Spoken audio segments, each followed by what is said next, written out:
everybody. Today, Honey is going to continue reading Wayside School Book 1, Sideways Stories from Wayside School by Louis Shacker and illustrated by Tim Hout. Chapter 11, Dana. Dana had 4 beautiful eyes. She wore glasses, but her eyes were so beautiful that the glasses only made her prettier. With 2 eyes, she was pretty.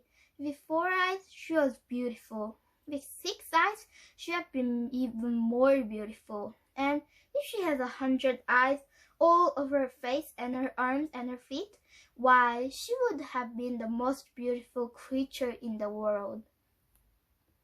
But poor Dana wasn't covered from head to foot with beautiful eyes.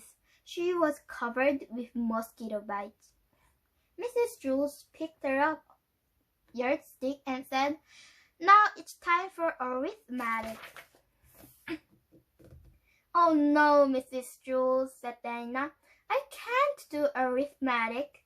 I itch all over. I can't concentrate." "But we have all kinds of arithmetic," said Mrs. Jules. "Addition without carrying, addition with carrying, and carrying without addition." "I don't care," cried Dana. "We have that too," said Mrs. Jules. "Addition without carrying. Now stop carrying on." Dana whined. "I can't, Mrs. Jules. I eat too much." "And I'm too thirsty," said DJ. "I'm too tired," said Ron. "I'm too hungry," said Terence. "I'm too stupid," said Todd. Mrs. Jules hit her desk with her yardstick. Everyone stopped talking. Mrs. Jules said, "We're going to have arithmetic now, and I don't want to hear another thing about it." "But Mrs. Jules, I really do itch. I can't do arithmetic," Dana whined. "No," said Mrs. Jules. "Arithmetic is the best known cure for an itch. How many mosquito bites do you have?" "I don't know," said Dana. "Over 100.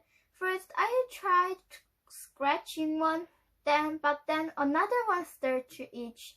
So I scratched that one, and the one stopped, and another one started. So I scratched that one, and the itch moves down to another one.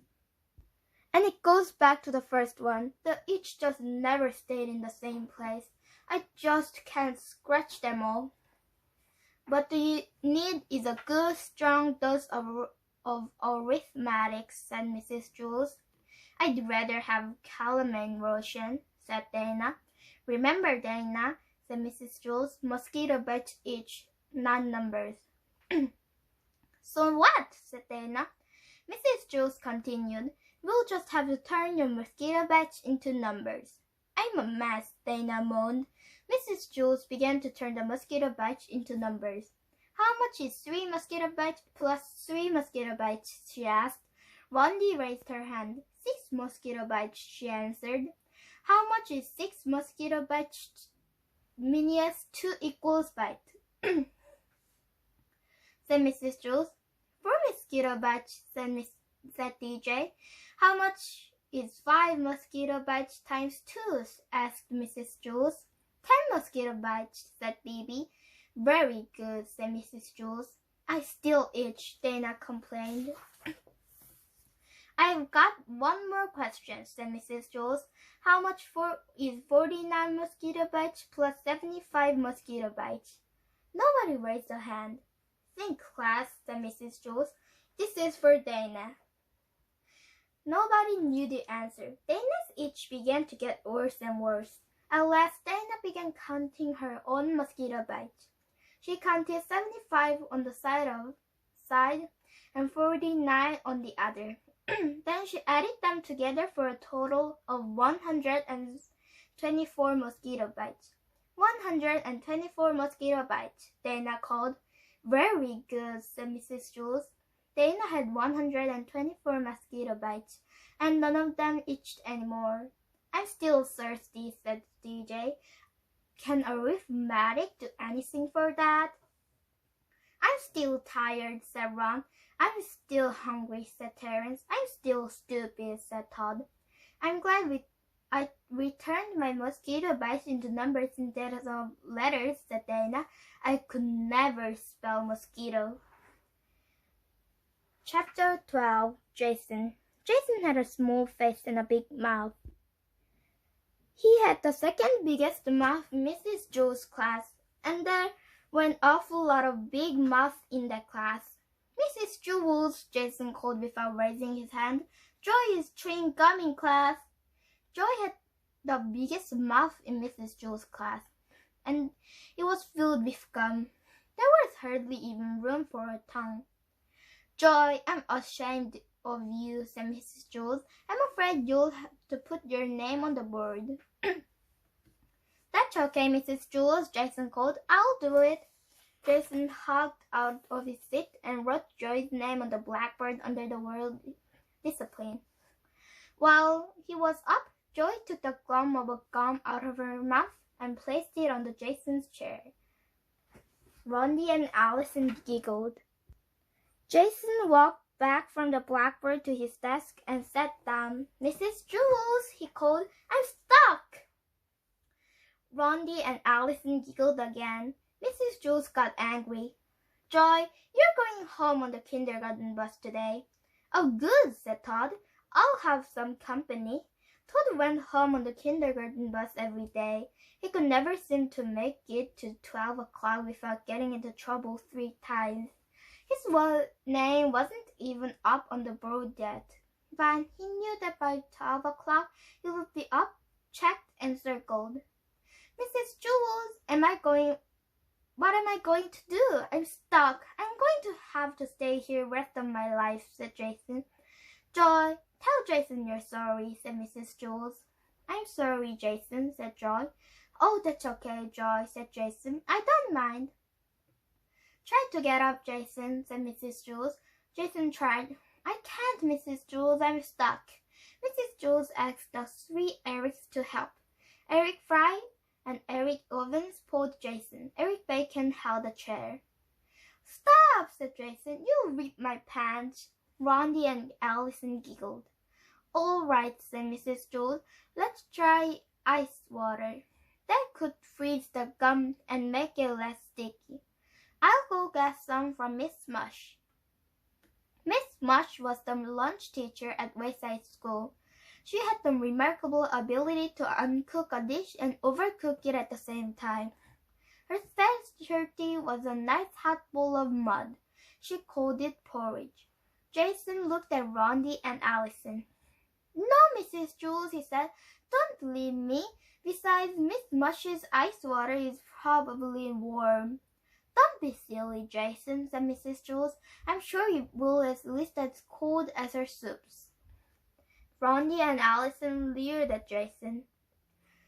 No, Mrs. Jules, don't go, begged Jason. I'll be right back, Jason, said Mrs. Jules, and she went to Miss Mush for some ice water. As soon as Mrs. Jules stepped out of the door, Rondi and Allison jumped from their seats and started to tickle Jason. He laughed until his hair turned purple. The girls got back to their seats just as Miss Jules returned. Miss Jules carried a big bucket of ice-cold water. Oh no, please don't. No, Jason pleaded. We have no choice, said Mrs. Jules. She threw the water all over him. Well, said Mrs. Jules, try to get up. Jason was drenched. I'm wet and cold and I'm still stuck. Oh, well, it didn't work, said Mrs. Jules. At least we tried, and I guess we'll have to cut your pants off.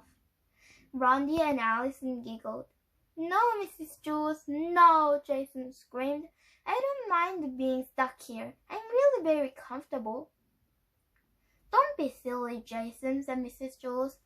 Don't cut off my pants, said Jason. The 3 Erics can carry you to the bathroom, said Mrs. Jules. We'll ask Louis to call your mother. She can bring you a new pair of pants. The 3 Erics took hold of Jason's hair and turned him upside down. Oh, no, Mrs. Jules, said Jason. Now, I'll always have a place to sit down. I don't more have to worry about finding a seat on the bus. The three Erics began to take him away. Wait, said Joy. Mrs. Jules, if I can't get Jason unstuck, do I still have to go home on the kindergarten bus? All right, said Mrs. Jules. If you can somehow get Jason free, you don't have to go home early. Don't trust your Mrs. Jules, said Jason. He was still hanging upside down. I'll just kiss him, said Joy. No, Jason screamed. Don't let her kiss me, Mrs. Jules. Throw water on me, tickle me, cut off my pants, hang me upside down from the ceiling. But don't let her kiss me. I'll just kiss him on the nose, said Joy. Oh, we've got nothing to lose, Jason, said Mrs. Jules. Ooh, who wants to kiss Jason, said Allison. Jason hung helplessly upside down. Joy stepped up and kissed him on the nose. Jason fell out of his hair and hit his head on the floor. Rondi and Allison giggled. Darn, said Todd. Now I have to go home alone again.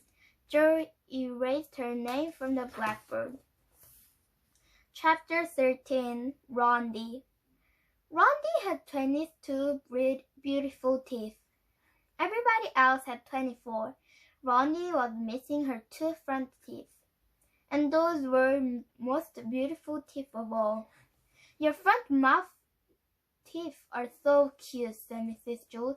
They make you look just adorable. But Mrs. Jules, said Rondi, I don't have any front teeth. I know, said Mrs. Jules. That's what makes them so cute. Rondi didn't understand. Ooh, Rondi, I just love your 2 front teeth, said Mauricia. I wish I had some like that. But I don't have them, said Rondi. That's why I love them so much, said Mauricia. Oh, this is silly, said Rondi. Everybody thinks the teeth I don't have are cute. I'm not wearing a coat.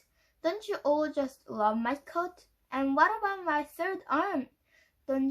I don't have one. Isn't it lovely? Love your hat, Rondi, said Joy. I'm not wearing a hat, Rondi screamed. That's what makes it so interesting, said Joy. Don't you think it's so, Leslie? Oh, yes, said Leslie. It's a very nice hat. Nice boots, too. I'm not wearing boots, Rondi insisted. Yes, said Joy. Very nice boots. And they go so well with your hat. What hat? Said Rondi. Yes, Leslie agreed. Rondi showed excellent taste by not wearing the hat or the boots. They go so well together. Rondi had enough.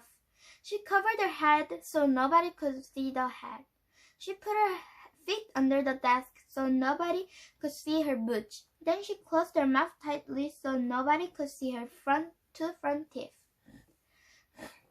Suddenly, everybody who was sitting near her began to laugh. What's so funny? Asked Todd.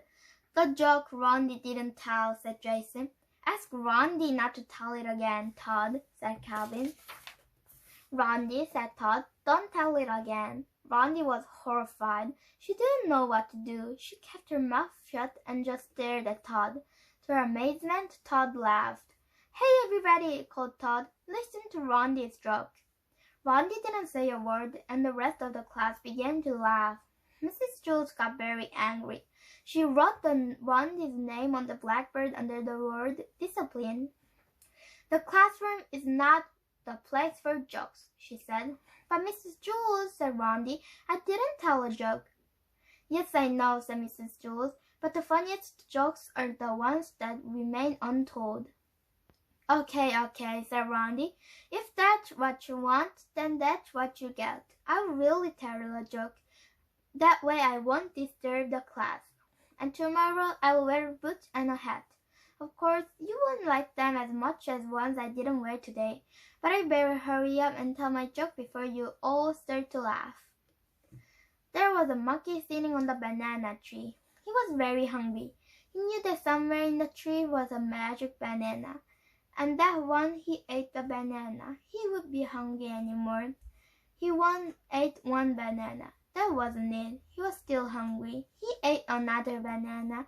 That one wasn't it either. He was still hungry. Finally, after he ate his 10th banana, he wasn't hungry anymore. I knew I'd find it, he said. It's too bad I didn't eat the one first. I wouldn't have to waste all those other bananas. Nobody laughed. Nobody had even listened to Randy. Mrs. Jules was busy teaching arithmetic, and everybody else was paying strict attention. Randy slapped herself in the face to make sure she was really there. She was. The bell rang for recess. Randy ran outside. She was very upset. Louis, the yard teacher, saw her. "Why the frown, Randy?" he asked. "Come on, smile. Let me see your cute two front teeth." Randy screamed. She socked Louis in the stomach and beat his arm with her missing teeth. And that kind of bite hurts the worst. Chapter 14. Sammy. It was a horrible, stinky, rainy day. Some rainy days are fun and exciting, but not this one. This one stunk. All other children were wet and wore smelling raincoats. The whole class smelled awful. "Ooh, it stinks in here," said Mauricia. Everybody laughed, but she was right. There was one good thing, however. There was a new boy in class. New kids are always fun, except no one could tell what the new boy looked like. He was completely covered by his raincoat. "Class," said Mrs. Jules, "I'd like you to meet Sammy. Let us show him what a nice class we can be." Leslie walked up and smiled at Sammy, but her smile quickly turned into a frown. "You smell terrible," she said. "Leslie!" exclaimed Mrs. Jules. "That's no way to greet a new member of our class." Mrs. Jules wrote Leslie's name on the blackboard under the word "Discipline." "But he does, Mrs. Jules," said Leslie. "He smells awful." "You're ugly," Sammy replied. "Now, Sammy, that's no way to talk," said Mrs. Jules. "Leslie's a very pretty girl." "She's ugly," said Sammy. Allison spoke up. "Well, you smell terrible, and you're probably even uglier. But nobody could see you because you're hiding under that smelly old raincoat." "That will be enough of that," said Mrs. Jules. "Now, Sammy, why don't you take off your coat and hang it in the closet? Let us all see how light you look." "I don't want to, you old windbag," said Sammy. "That's because he's so ugly," said Leslie. "I'm sure he's quite handsome," said Mrs. Jules. "He's just shy. Here, let me help you." Mrs. Jules took off Sammy's coat for him, but underneath it was still another raincoat, even dirtier and smellier than the first one. They still couldn't see his face. "Ooh, now he smells even worse," said Mauricia. "You don't actually smell like a rose either," Sammy replied. Mrs. Jules took off his second raincoat, but there was still another one under that, and the smell became so bad that Mrs. Jules had to run and stick her head out the window to get some fresh air. "You're all a bunch of pigs," Sammy screeched. "Dirty, rotten pigs." The smell was overpowering. Sammy just stood there, hidden under his raincoat. Mrs. Jules wrote Sammy's name under the word "Discipline."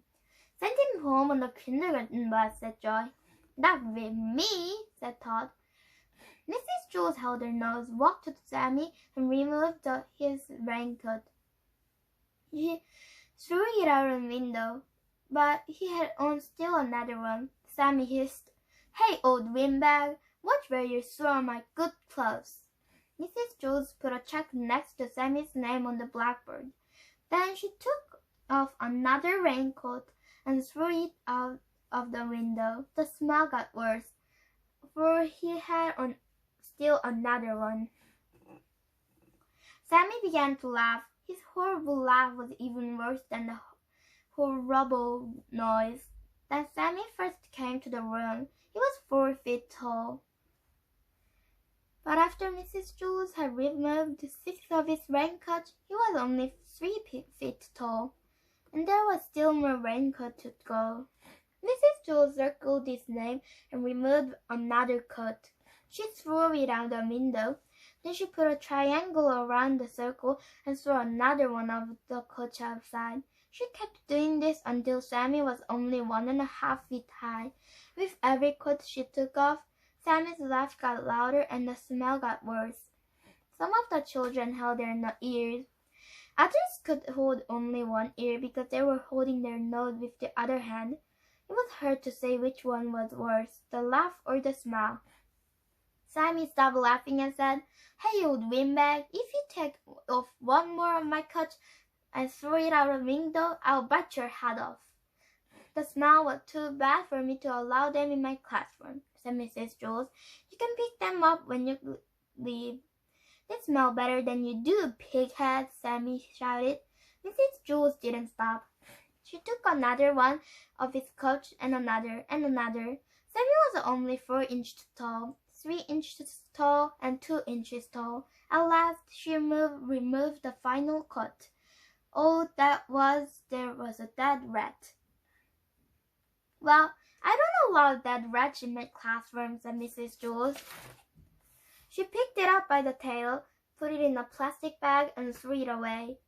Mrs. Jules didn't allow dead rats in her class. Todd once spot in a dead rat for show and tell, and Mrs. Jules made him throw that one away too. "I'm glad Sammy isn't allowed in our classroom," said Ronnie. "I didn't like him very much." "Yes," said Mrs. Jules. "We caught another one. Dead rats are always trying to sneak into Mrs. Jules' class. That was the 3rd one she's caught since September." Chapter 15. Didi. This story contains a problem and a solution. Didi was a mousy-looking kid. Unlike most children at Wayside School, she liked recess better than spelling. As soon as the recess bell rang, she would jump up from her seat and run out of the door. There were big signs in Wayside School on every floor. "No jumping down the stairs." Didi never seemed to notice the signs. She jumped down the stairs. Some children took stairs 1 at a time. Didi took them 10 at a time. That was on the way down.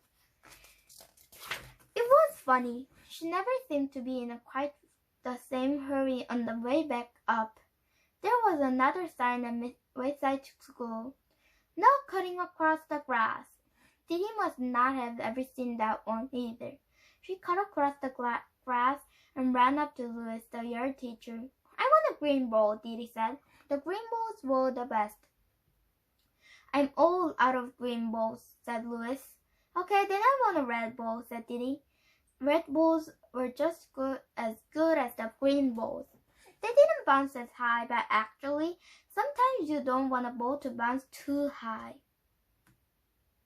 "I'm all out of red bowls too," said Louis. "Do you have anything left?" asked Didi. Didi meant anything besides the yellow bowl. There was one yellow bowl at Wayside School, and Louis were always trying to get rid of it.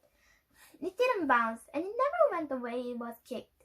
"Anything at all?" asked Didi. "Today is your lucky day," said Louis. "I have one bowl left, just for you.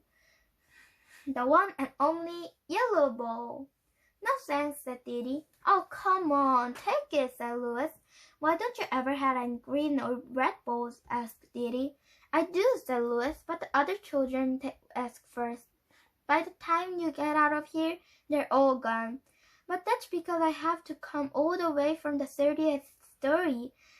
How do you expect me to compete with the kids from the 1st or the 2nd? She asked. "That's why I saved you the yellow bowls," said Louis. "Everybody wanted it, but I saved it just for you." "I bet," said Dee. She took the yellow bowl and bounced it on the ground. It stepped dead with a thud. She stepped back, ran up, and kicked the ball. It went backwards over her head. She didn't bother chasing it. Instead, the playground, she played hopscotch with Jenny and Leslie. She thought it was disgusting. The next day, Dee asked Mrs. Jules if she could go to the recess early. Why? Asked Mrs. Jules.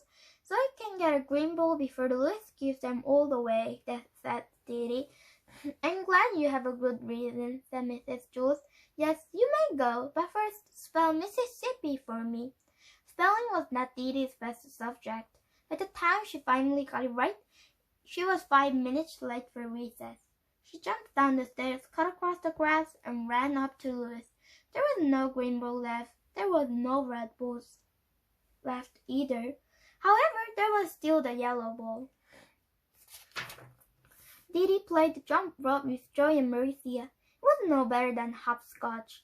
So Dee's problem was to figure out a way to get a green ball, or at least at a red ball. You already know that this story also contains a solution. Dee figured it out. See if you can too. Remember everything you know about Dee, Wayside School, and Mrs. Jules. Hint: the next day, Dee brought a cream cheese and jelly sandwich, some nuts and shredded cheese on her lunchbox. Here's what happened. Just before the recess, Dee smeared the cream cheese and jelly all over her face. Then she stuffed her mouth with nuts and hung the shredded cheese from her nose. Then she closed her eyes. She looked just like a dead rat. Todd was in the plan. Mrs. Jules, she called, there's a dead rat in the classroom. Mrs. Jules were very put out. I want that dead rat outside immediately. When Mrs. Jules said immediately, she meant it. Dee and Zoe found herself outside the playground. I want a green ball, she said. Louis pretended that he hadn't heard her. May I please have a green ball? Asked Dee. Louis gave her a green ball. I don't know how you did it, Dee, but you're the first today, he said. When Mrs. Jules found out that Dee and Todd had tricked her, she sent Todd home early on the kindergarten bus. Dee threw the green ball on the ground. It bounced 50 feet straight up in the air. And then she caught it. You don't like me, do you? She asked Louis. Sure I do, said Louis. No you don't, said Dee. Yes, I like you, said Louis. No you don't, Dee insisted. Yes, I like you, I really do, said Louis. Are you sure? Asked Dee. Yes, said Louis. Don't you believe me? I guess so, said Dee. Do you like me? Asked Louis. You bet, said Dee. You're my best friend. Terrific, said Louis.